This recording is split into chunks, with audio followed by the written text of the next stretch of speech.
nakita ko siya na nagsasalita patungkol sa akin. Congressman yan? Ng syudad ng Maynila?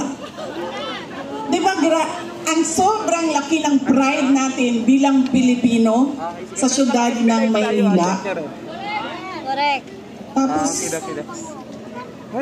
yan ang sinasabi ko. In-endorse ng mayor ninyo, in-endorse ng sikat, binoto ninyo, hindi nyo man inisip.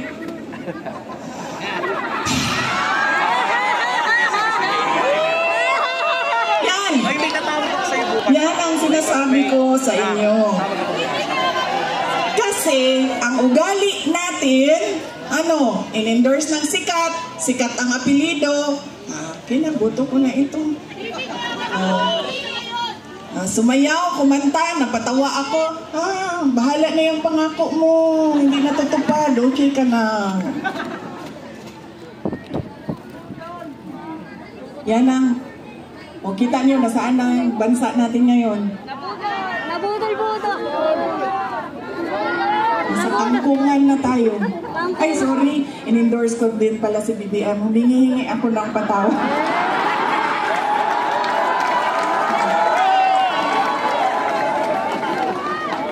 Humingi ako ng patawad sa inyong lahat. Bang, tinatanggap ko po ang sorry mo at pinatakbo mo akong Vice President. Okay lang, ma'am.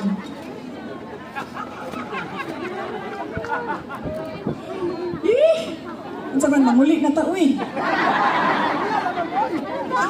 Di pa mo manguli? Ang saga, kaya nga tinanggal ko yung seal ko dito kanina kasi alam ko na kung anong mangyayari sa kampanya na ito. Alam ko na po kung anong mangyayari sa kampanya na ito ngayong gabi. Wala po!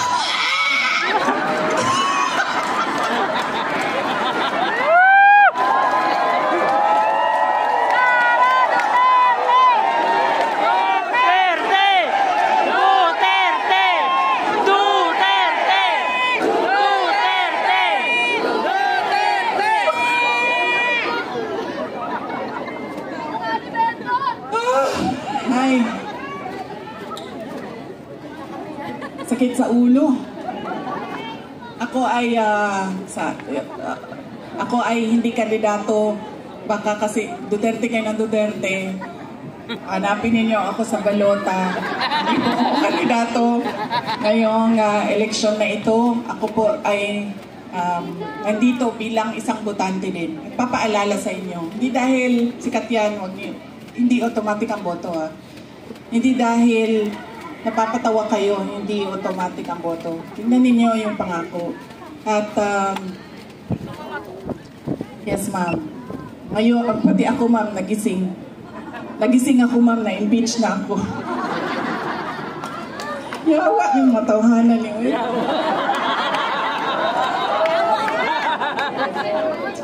Kasira ng ano. Palitan mo na sa BBM! Inciting consideration niya. Ano pa? Ano ba ang pag-usapan natin? Anong tanong ninyo? May tanong kayo? Ano daw? Ay, makukulong tayo niyan.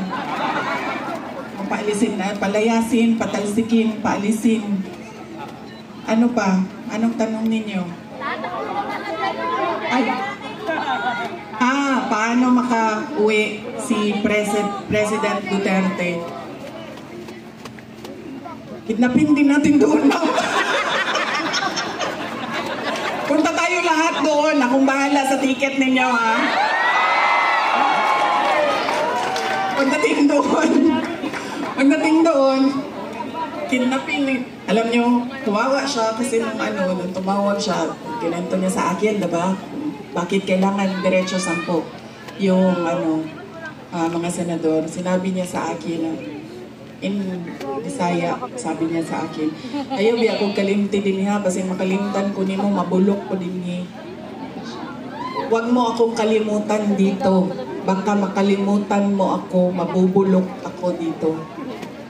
Yan ang totoo. Si Pangulong Duterte is 80 years old. Mahina na yung tuhod niya, mahina na yung likod niya, mahina na yung katawan niya. At kakaawa siya sa sitwasyon niya doon.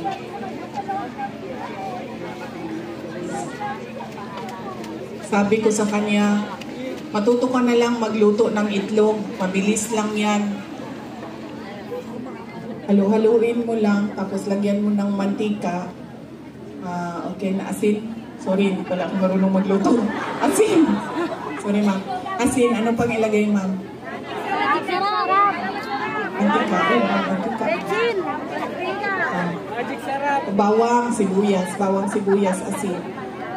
Sabi niya sa akin, pinapaluto mo ako ng itlog, hindi nga ako marunong magpakulo ng tubig. Kaya, paano natin siya maibalik, ma'am?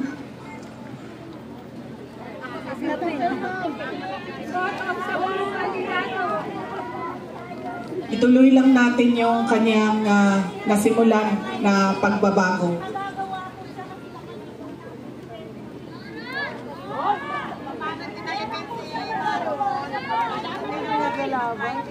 Yes, ma'am. Kapatid niya ang presidente ng Pilipinas. Ang problema nito, ma'am, nagsabi na ang kapatid niya na hindi daw niya kapatid ito, ma'am. Itinakwil na po ito ng kapatid niya, ma'am. Nakakaawa din. Madami ang nakakaawa ngayong panahon na ito. Hindi lang si President Duterte, hindi lang si Senator Amy Marcos, mga tao na nagugutom, mga tao na biktima ng kriminalidad, mga tao na walang oportunidad sa trabaho. Alam niyo ba kung gaano kadami ang ating mga kababayan na nagpupumilit pumunta sa abroad para magtrabaho? Libo-libo araw-araw. Dahil wala tayong nakikita na oportunidad dito sa ating bayan. Kaya ano ang magagawa natin? Ang magagawa natin ay iboto.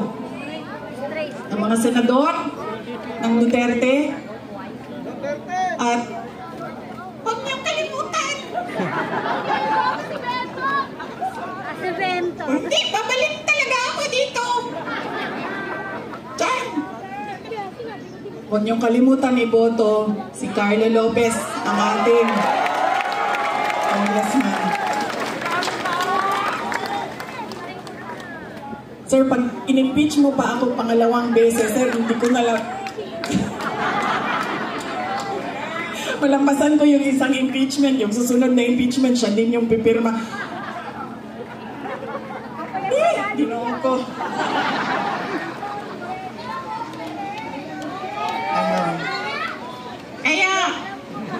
Kaya, ulitin ko po yung pagpapasalamat ko sa inyong lahat, sa oras ninyo, sa panahon ninyo, sa pakikinig ninyo, sa pasensya ninyo, sa pagmamahal ninyo, at sa inyong patuloy na pagtitiwala sa akin, sa dating Pangulong Rodrigo Duterte at sa aming pamilya. At salamat po, Mayor Isko Moreno Dumagoso, sa pagpapahiram ng microphone, kuryente, LED wall at stage ngayong gabi na ito. Napakabait niyo po. Alam niyo ba, mahirap maghanap ng stage. Subukan mo ba?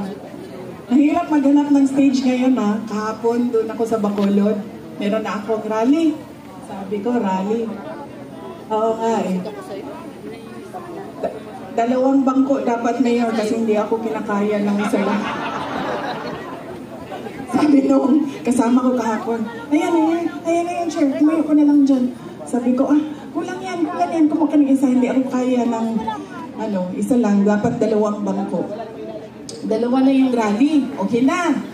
Umayag na, ganito, ganyan. Tapos nung gabi na, papunta na ako dun sa rally, sinabi sa akin, ay, hindi ka pwede sumampa sa stage namin. Dahil, Dahil Duterte ka. Mahirap talaga maghanap ng stage ngayon.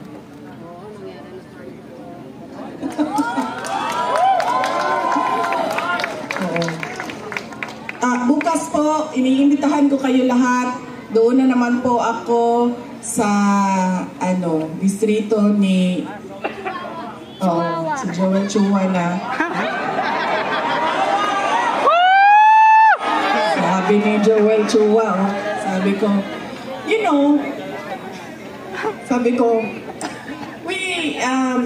the appointing authority of the Undersecretary of the Department of Education is, sabi ni Joel Chua, the DepEd Secretary. Sabi ko, no! The President of the Philippines! Yan ang pinili ni... Bakit nagboto si Joel Chua noon? Bakit? Ikwenta niyo nga sa akin.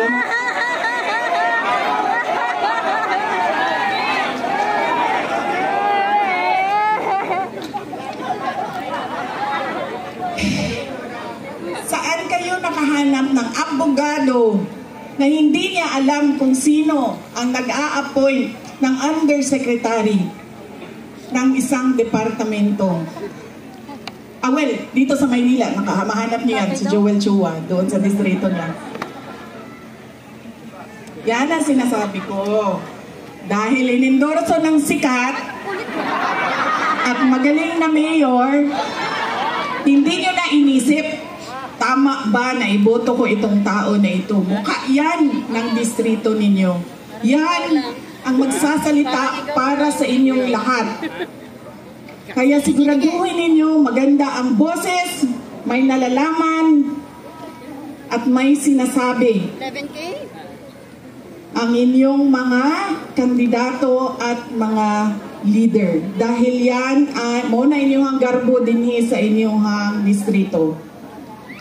Yan ang pride ng inyong distrito, ng inyong syudad.